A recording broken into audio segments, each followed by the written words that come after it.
સુરતમાં ગાયનું માથું કપાયેલી રઝળતી હાલતમાં જોવા મળતા રોષ।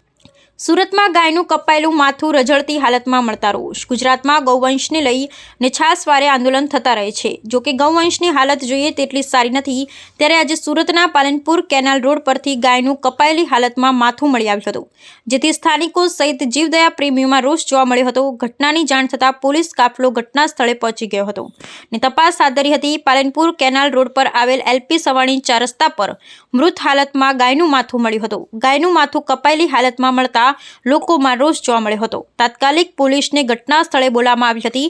બીજી તરફ જીવદયા પ્રેમીઓમાં ભારે રોષની લાગણી જન્મી હતી। સાથે જ માંગ કરવામાં આવી હતી કે ગુજરાતમાં ગાયની કતલ પર પ્રતિબંધ છે। ગાયને માતા માનવામાં આવે છે, ત્યારે તેની હત્યા કરનારને કડકમાં કડક સજા થવી જોઈએ। પોલીસ અને FSLની ટીમે ઘટના સ્થળે પહોંચી તપાસ હાથ ધરી હતી। ત્યારે DCP રાજદીપસિંહ નકુમે કહ્યું કે કોઈક અજાણ્યા ટીખળખોરે આ પ્રકારનું કૃત્ય કર્યું હોય તેમ કહી શકાય। હાલ તમામ દિશામાં તપાસ હાથ ધરવામાં આવી છે।